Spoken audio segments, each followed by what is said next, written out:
I'm talking about the art of self-sourcing, and just, let's begin here with kind of telling you a little bit more about me. I'm not going to stand in front of that camera. I think I'm going to sit up here and do it campfire style like LB did. It's just a little more fun for me. I'm Suzan Bond, and what he talked about right now is part of the reason I'm a marketer. And so that's what's interesting to me is I think marketing is actually heading a very data-driven sort of data mining. I think developers are going to be more and more huge in sort of the world of marketing. And the world that I sort of inhabit is much more on the creative brand side, creating a voice for yourself. But the other side of my life has actually been, who was talking about the life coach back there? Is that you? I was an executive coach and a career coach for 10 years.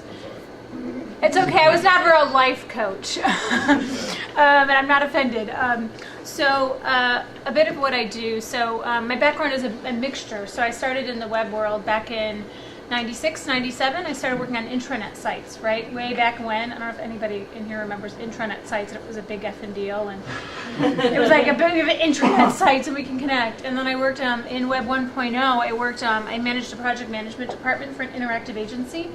We built websites like American Airlines' first website, a big site called Metromix. We also built Walmart's first travel site. Of course, it went away.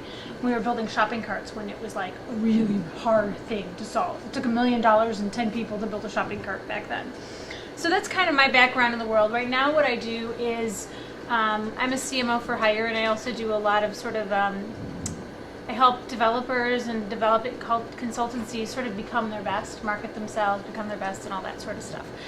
So what I want to talk today is about sort of how to create your life around how you want to, which is sort of interesting, as we just talked about how other people can define us, right?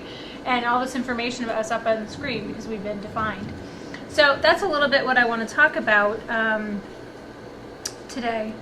So self-sourcing. Does anyone have a sense of what I mean by self-sourcing? Just give a guess. No idea? Anyone? No guess. I know, Elizabeth, you can guess, but. So what I mean by self-sourcing is, the idea of crowdsourcing, right? We know what that is. The crowd creates something. Self-sourcing is really creating a life about you and from who you are and what you want to do in life. So rather than the opposite, it's sort of, from rebel to codependent, right? We're somewhere in the middle. Rebel's like, I don't care, screw you, I'm going to live my life the way I want, right? Versus a codependent who says, who do you want me to be? And I will be that person. So sort of in between there. I'm rushing through things because we're a little bit running behind, but if I'm going too fast, definitely let me know. So why does self-sourcing matter? And really what it is, like, why does creating your own life matter? I think I want to talk about, and there's lots of ways we can talk about it. I think I'll really talk about it in terms of like your career. What happened 4 years ago, right? Implosion, right, of the market. How many people lost a job or had someone in their family lose a job in the 2008 meltdown? No one had anybody lose a job? Or know anyone in your family who lost a job?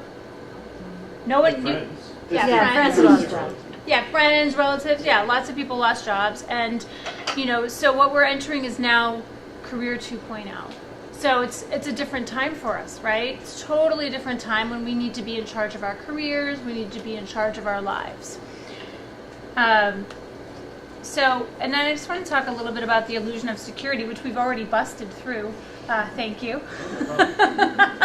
So the illusion of security too is that, we think a ton of money is going to give us security in our lives, right? No. I know plenty of people I know a woman who during 2008 went negative in her 401k balance because she went negative.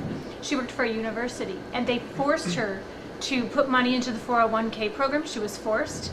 It was like a policy, and she was actually in the hole after that. And she had I don't know, $100,000 in the bank before, $200,000.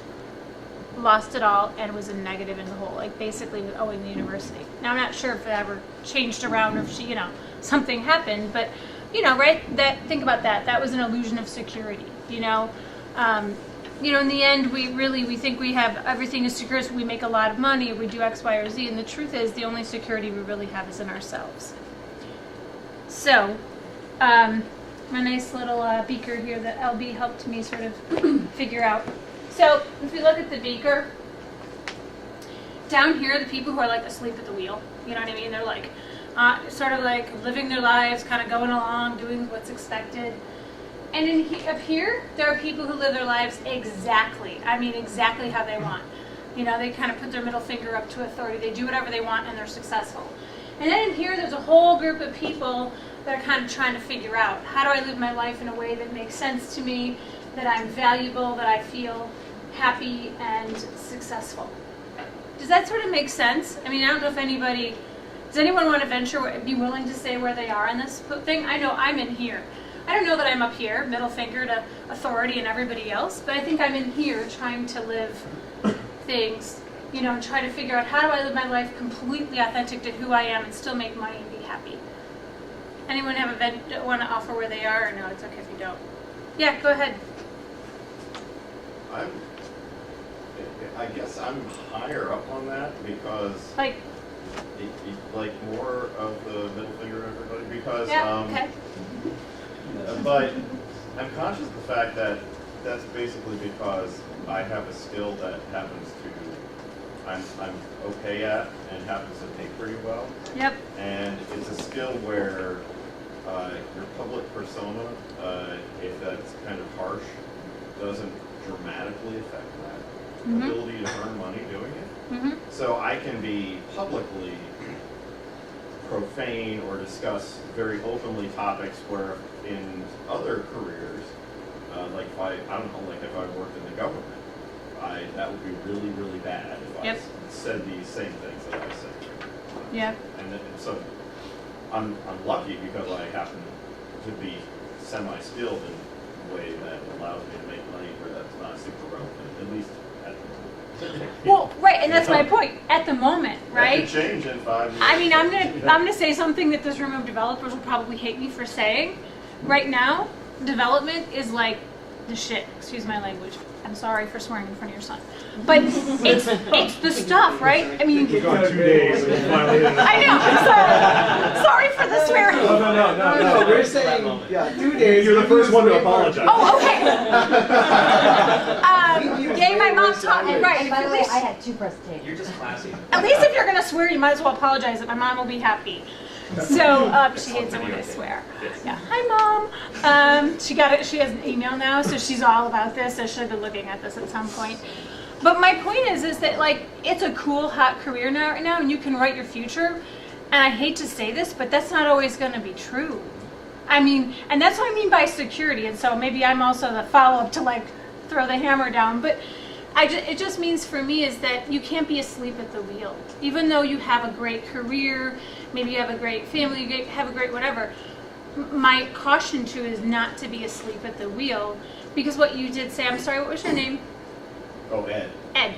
What Ed has said is true, but that's not necessarily always going to be true. Like my friend who said, I have $100,000 in the bank. She was in her 30s, and then she was negative money, right? I mean, that kind of stuff, you know, I don't want to play that up and make you scared, but what I do want to say is you can't be asleep at the wheel. You have to be present to your life and paying attention to, is it going in the direction I want at this job, in the kind of work I'm doing. You know, I know like Elizabeth has changed her, you know, used to be more in development. Now you've shifted a little bit, right?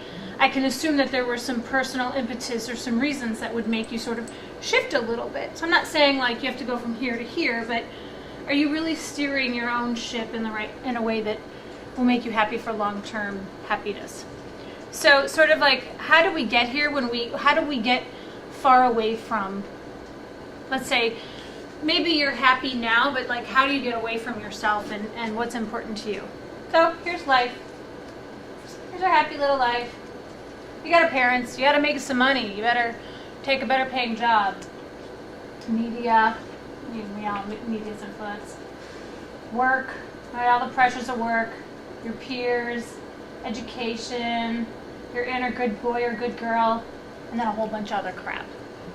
Right? So a lot of things sort of happen. Even if you're in a good place now, there's a whole lot of things I could put in here. Kids, mortgage, right? We can start to sort of contract. Or all of a sudden we don't, and something has happened and the rug has been pulled out from us. So then what happens? It's a big fat old mess, right? You know where you start, but you don't know where you sort of come out. So it kind of becomes like this, like the opinions of others, or I might really even say like the other stuff, and then here's what's left, and then you'll like this. We're like Ms. Pac-Man eating the dots, right? Hey, Ms. Pac-Man, my favorite video game ever, right? We're just sort of, or you can be Ms., or you can be Pac-Man, not just Ms. Pac-Man. I like her. So that's sort of why it matters. So I love this quote. We don't see things as they are, we see them as we are. I'd actually like to take that and turn that. It kind of hints at some of the mentoring and those other conversations, but I'd actually like to take this to kind of to make you think, step back for a minute and think about. So if we have this lens to the world, right? We're not seeing the world maybe as it is, we're seeing it through these lenses that we peer through. What goes into that lens, right? If we go back, it's family, it's media, and all these sorts of things. So it's sort of, I guess, wanting to remind you to always take a step back and say, is it really my lens, or is it a lens that I really want to own, or is it a lens that comes from all these different things, and I'm not seeing clearly through what's most important to me in my core? I know these are sort of meaty topics for late in the day, so I'll try to, if I'm not making sense, please stop me at any time. So the solution, inside out, not outside in. So when I was a career coach, I worked a lot with people who had really unusual, non-linear sort of backgrounds. Full disclosure, I think in circles, swirls, and stars. I don't think linearly necessarily, so I tend to like people who think like I do. And so I coached a lot of people, and they would come to me and they would say, first they would say, I need help getting this job. And they would give me like 3 job descriptions. I want to be a marketing manager, or else I want to be a social media manager, or whatever it was. And so they were going outside in. And then I'd say, well, what do you really want to do? And they would say, well, I don't really know, but I know I can get a job doing that. So they were going outside in versus inside out. Does that make sense to everybody? Like outside in, right? Like we take it. And I know probably a lot of you are like, yeah, I'm a developer. I'm super happy. This is what I want to do. I think it's more insidious than that. I think sometimes we think we're living our lives the way we want, but then sometimes something else creeps in. And so even if you take a tiny piece of like, ooh, I need to shift it just a little bit, that's all I hope you take from this. If you take that, I'll be happy. So it's stop shooting yourself to death, right? You've heard this. I mean, I don't know. I mean, I should myself. Who's shoulded themselves in the last week? You know, I should do this. I should do that. Right? You don't know what it means? Who wants to tell her what shooting yourself is? Shooting yourself to death is? You should do something. You feel guilty because you're not doing, like, oh, I should be exercising right now. I should be doing work right now. I should be listening to this presentation right now. No, I'm just kidding. Well, I should be doing work and I should be listening to the presentation, right? Exactly. I lose either way. Right. Yeah. Wait. So tell me more. What do you mean by you lose either way? I love what you just said. Because if I'm sitting here, right, like work is, I don't get a day off work, I'm still here, like I'm working, and luckily Mozilla's like, just go to the conference. Usually Corey's like, shut up, don't be an IRC, whatever, blah, blah, blah. You know, but if things were paging, right, I would have to be at work, but I have to be at the conference. So now I have this paralyzing thing of, there's all these things pulling me in different directions, I'm not doing any of them, or I'm doing all of them poorly, and I'm going to feel guilty either way, because no matter what, it's like a work-life balance, right? If you spend too much time at work, you feel guilty for not spending more time at home, and if you spend more time at home, you feel guilty for not doing more at work. So it's a lose-lose situation. So what's the I'm just going to let you keep talking for me. I'm sorry, you can't go back on IRC right now. I expect to get. I'm sorry. I expect to get half your speaker fee, though. Okay, awesome. Zero is what? So Cheryl, what's the consequence of shooting yourself like that? What's the consequence for you? Well, first of all, you end up spending time thinking about what you should be doing and whatever, and going back and forth. You might end up trying to do it all and doing some of the stuff poorly. Right. And you end up feeling bad about your decision no matter what your decision was. Right, so you pretty much, at the end of that, I feel like crap about myself. Yeah. Yeah, right? Yeah. So does that make sense, what shooting yourself? Anyone else have a question or something about that? Right, we shoot ourselves to death, and maybe you might think, oh, I'm happy, Susan. I've chosen my life as a developer. I'm really super happy. For you, then I urge you to look at those tiny little things that Shira just said, right? We all are shooting ourselves about what we're supposed to be doing. You know, this week I had a crazy week. I was sick. I had all these client stuff to do. I had to write my presentation, and I was shooting myself to death about it all. And then I just stopped myself and said, wait, this is causing me stress. So at the end of like this shooting yourselves to death and what we should be doing is, I was doing some research on adrenal fatigue, and it's estimated that in our lifetime, 60% of people will get adrenal fatigue. Does anyone know what adrenal fatigue is? Do you want to tell them what adrenal fatigue is? No, but they keep telling me I've had it a couple times now. Not sure I knew that, but You know what it is, though. yeah. So your adrenals essentially regulate your hormones. They regulate all of your body functions. If it becomes severe, you can actually shut down. If you have failure, you can have adrenal failure, means you have to go on medication for the rest of your life, or you can die. Or you can die. End of sentence. So adrenal fatigue is pretty serious, and they estimate that over 60% will get it in their lifetime. 16% will have severe adrenal fatigue. So it's pretty serious. And if we shoot ourselves to death, what does that mean? We're working longer hours, we're doing what we want, and if we're not working long hours, and I don't know in your case, Elizabeth, why they've said you had it, we have underlying stress, or we're not, taking care of ourselves. We're fueling ourselves with soda, with, food, with adrenaline. And it's really very extremely serious. So, just something to sort of take a peek at, shooting yourself to death and what it can do for you. So let me just look here. Sorry, I'm wanting to keep you guys on target here. So let's talk about how to begin going inside. So I'm going to skip past this one because I want to actually think this is more important, and that one doesn't mean what you think it means. Intuition. So I wrote a book about intuition. I speak about intuition a lot. That's how I met Elizabeth. We spoke at a conference, and I spoke about intuition. So you'll hear a little bit of this again. But intuition is really important, and I hope the other Elizabeth is listening right now, because if people are telling you you've had it, you might want to listen. So intuition really is just the idea of listening to yourself, really, really listening to yourself, even if it's that tiny nudge to say, I shouldn't go out tonight, or I should shut this computer and go home right now. And a couple of people talked about that, like that thing in the morning or whatever. So there are 3 traps, how you know when it's your intuition and when it's not. So the first one is the long-winded talker. Your intuition does not speak in paragraph form. Well, I think you should do this, and then you should go walk the dog, and then you should code for 4 hours. And then you should sleep for 1, and then you should code for 4 more because you need to get it done. That's not your intuition. That's something else.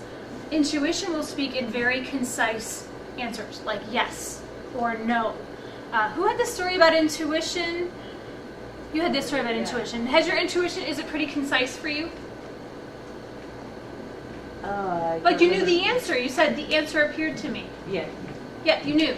It appeared to you. Eventually. Right, but when you had that spark, it didn't speak in a long paragraph, did it? No. No. It said probably something like, it is this, or, it's the whatever it was. Yeah. Yeah. So shape-shifting, if it keeps changing, that's not your intuition, right? If the answer keeps changing, that you have not landed on your intuition yet. The third thing is wishful thinking. This one's really, really important. So I did this talk at Rocky Mountain Ruby, and this guy came up to me afterwards, and he said, I don't believe in intuition. You have to tell me it's false. It doesn't exist for developers, right? And I said, no, actually developers are some of the most intuitive people I've ever met in my life. And so he kept arguing with me, and I said, all right, what's your story? So what do you mean? I said, what's your intuition story? What happened? And so he said to me, so I built this product, and we were having a problem with all of our products, and the head of the company said, I think there's something with your product. And he said, no, it's not my product. There's no way it's my product. And sure enough, a week later, guess whose product was crashing the whole system? It was his. And he said, see, so therefore, I can't trust my intuition. And I said, okay, well, let's reel this back a little bit. I said, so you built this product, right? And he said, yeah. I said, so are you the most objective source of it? And he said, no. I said, what signals did you get that it was wrong? I just felt it couldn't be wrong. Attached much, right? He was super attached to the outcome of this. And so, he kept arguing with me, and I finally looked at him and I said, if you're asking me to tell you to not trust your intuition, I will never ever say it. He said, why not? He was angry. I mean, he was like in front of, there was like 50 people crowding around us, and we were having like a cage match. It was really bad. Intuition versus like rational intelligence. And he said, why won't you tell me it's wrong? And I said, because if I tell you your intuition is wrong, I'm telling you never to trust yourself, and I'll never do it. And he went, oh, and hugged me and walked away. Yeah. I was like, yes, score 1 for intuition. And my point is, like with that story too, I'm not telling you to forget your rational mind. They actually work really well together. And what I love is a lot of people have talked about it tonight. I see some people, or today, and some people have, talked about it. But, this is a massive one. And you can use it all the time in development, right? I mean, make sure that you're not wishful thinking that it's not something, your code that you did that's wrong, right? It could be. But you have to unattach and be clear. Anyone can ask questions if you want. So let me just check on the time here a little bit. We're getting near the end here. Your intuition style, I'm going to talk real briefly about this. So intuition communicates with each of us differently. So there are 4 main ways, and we can talk about it a little bit more if you have questions afterwards. The first way is seeing, like clear seeing. People call it clairvoyance. It's not creepy or weird. So some people are very visual. Who here is very visual? Would they say like you think visually? I have a few people, yep. So, pardon me, if you think visually, you may be a clear seer. They might have very vivid dreams. They can see things in pictures. Elizabeth's nodding. Yeah. They can see things sort of in pictures, and that's how their messages come to them. Right, so you might have a dream about something, or other ways that it'll sort of show up. A second way is what they call clear hearing. So it's where you hear things. You might hear a song that repeats, or just words sort of repeat. That one is probably the least popular. I shouldn't say popular because you don't choose your style. It's sort of you're born with it. But it's the least prevalent, I should say. Then the last 2 are the ones that I want you guys to particularly pay attention to, because I think a lot of developers and people who work sort of in our area, they have these. One is clear feeling. It's that pit of the stomach. It's when you can feel what somebody else is. They're truly empathic. Does anyone feel like they're clear feeling, like they can feel the emotions of other people? Yeah, I'm like, I bet you do. I have a sense about that. Clear feeling is one of my big channels. I often can just feel it. My stomach will drop. I just know things. And then the last one is clear knowing. And that's one is a lot of developers have. So they actually just know the answer without. That was yours, right? That was what you did. Yeah, that's what I thought. So clear knowing is where you know the answer out of nowhere. You don't know how you know it. You can't point to a diagram. You can't point to a chart, but you know the answer out of nowhere. Anyone feel like that might be them? That they've sort of, they just know. You just know an answer. There's a lot to go into this, and I'm sorry that we don't have time to kind of go into more details around intuition and how it comes about, and whether expertise and the whole idea of code smell and all those sorts of things. There's a lot of great deep topics for developers in here, but we'll keep going a little bit. So how do you encourage your intuition? Make space. I was talking last night, we were talking about meditation and yoga and making space. My dad, so my geek cred is my dad was a design engineer for GM. He built prototypes for them. He built their first electric car. He built three-wheeled cars got like 100 miles to the gallon. He's got 3 or 4 patents that have been referenced all over the automotive space. And so my dad, he would work at the GM Tech Center. If anyone knows it, it's massive, right, at the time. Back in the 60s and 70s, it was massive. So he couldn't think of something, and back then, he would do this, right? How many of you guys do this, right? Yeah. Well, back then, I mean, that was bad. You couldn't sit your feet up. So he had to walk around the building, and he'd get halfway around and then run back to his desk with the answer. And now he calls it, take a walk on the beach. And if I call him for advice, he says, have you taken a walk on the beach? Which I'm always irritated. I'm like, fine, I'll go walk the dog. So making space is really, really important, even if that's getting away. Like you said, I loved hearing everybody say, get away from work a little bit or do other things. Trusting yourself. This is the hardest part. I think I used to think that listening to it was the hard part, or knowing when it was communicating, but trusting it was actually the hardest part of it. So trusting that you know when it is. I'm hoping you guys learned a little bit in here about when it is your intuition, when it isn't. That will help you trust it. But here is the 30-day challenge. So this is like, I gave myself this about 10 years ago. I just broken up with a boyfriend. Oof, it was a doozy. And I needed to kind of figure out, like, I was like, God, how could my intuition be wrong? And of course I figured out, what was it? Wishful thinking, right? Really wanted a boyfriend at the time. I won't lie. And so I dated this guy and he was awful. And so I thought, God, how was I so off? I was really, really sad about it. And I thought, and I need to just inject my intuition here. So I gave myself 30 days to listen to my intuition, no matter what. Now, my intuition wasn't always right, mostly because I didn't know when it was my intuition and when it wasn't. So if you want to learn how to trust your intuition, and you might even say, the other word for that is trust yourself, is take 30 days and listen to yourself. And you guys are geeky like me, so I had a spreadsheet. And I'd be like, here's what happened, here's the decision I made, here's what happened. It was a dork, right? I had this like whole spreadsheet so that then I could analyze it. Keith would be proud of me. I didn't analyze it like you do, but I analyzed the whole thing, and so I analyzed it, and I got to really understand. It's how I developed a lot of the theories that I now know about intuition, was by analyzing it. So you can kind of analyze and like, when can I trust myself? When can I? What was the situation? Not when can I trust myself, but when can't I trust the situation or the notion? And so I got a lot of ideas about it, and it helped me really understand how to trust myself more, and when I might be in trouble. So, and I guess the last thing is just sort of what LB said earlier. Think of tomorrow, not next year, so just kind of baby step it one way at a time if you're far away and if you want to get to know your intuition, but just keep baby stepping your way there. So, that was quick, and that's it. I'm ending on a blank slate for all of you. So I don't know if anyone has questions. We have 4 minutes left. I know I rushed that. I'm sorry I ate up your time. It's okay. No, it's fine.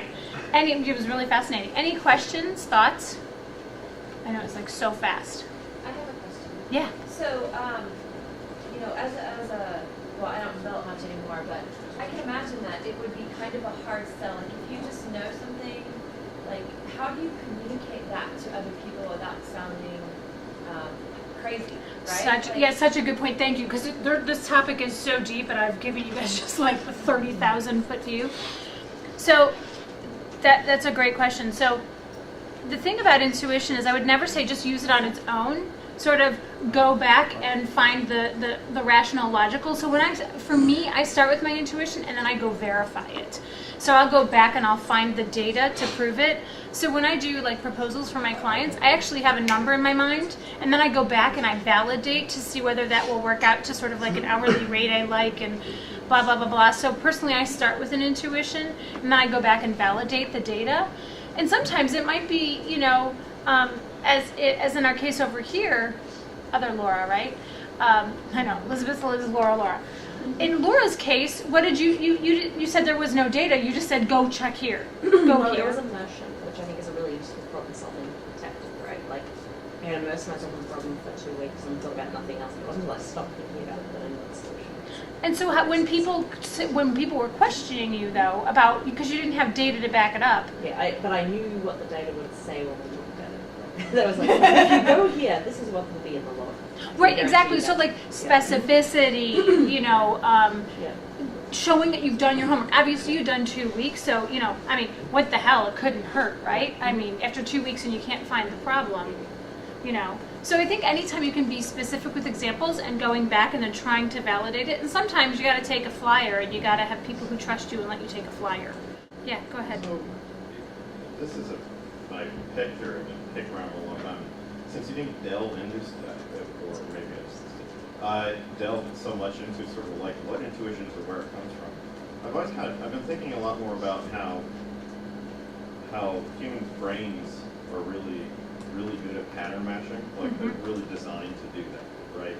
And a lot of times when we talk about something, and this is maybe a more open-ended definition of the term that you're thinking of, but when we talk about something being intuitive, and I often hear about this about like user interfaces being intuitive, like talking about like that people think that like mouse, keyboard, window interfaces are intuitive. And what that really is, though, Yep. is that we're just used to them, and so things that follow similar patterns that we've seen in the past, we naturally feel like we can apply. They seem like, oh, this is something I'm used to, and we Yeah. kind of think of them as intuitive, but they're not necessarily. It's based on what our experience has been in the past. Watching my son try to learn how to use a mouse told me how shitty and unintuitive a mouse is, actually, as a UX device. That it's functional, but it is in no way intuitive. Right. From a base standing, if you do not have experience in this area. And I think one of the things that I'm kind of good at is that, and there are people who know lots more about and have a better understanding of like some computer issues, computer science issues, programming issues, and stuff like that. But one of the things I tend to be good at is quickly doing that pattern matching and saying, oh, well, this is similar to a problem I had back here, and I can apply some of those techniques to the same kind of thing. Yep. Is that part of it?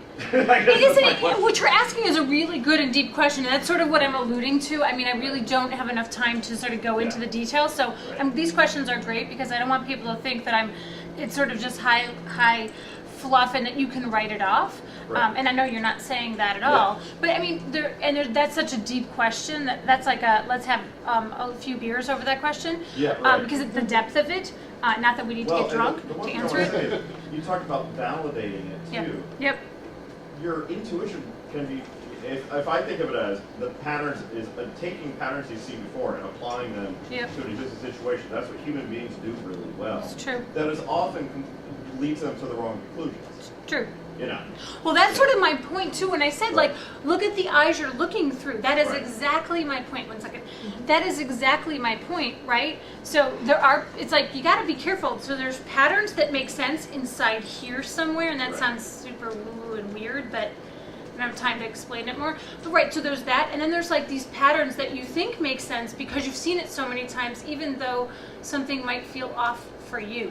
So that is exactly my point. So there's a lot of subtlety to it. I mean, I've spent 15 or 20 years studying intuition in myself and other people. And I think it's a really good point, that whole pattern matching. And that, I mean, I'd actually love to talk with you more about that. I think it's fascinating. Did you want to add? I just had a question of, how do you know the difference between, your feeling and your intuition and how that affects what you want to do? For example, if you are feeling like you just don't want to go out one night, you're just feeling, lousy and whatever, and then you go out anyway and you have a great time. I mean, how do you know when that line is? I mean, you were feeling lousy and that's just a feeling, Yeah, it's a subtle difference, right? I mean, it's a really complex subject. I think it's a great point. Sherry, thank you for asking. I love it because you guys are helping me talk through some things I wanted to kind of point out.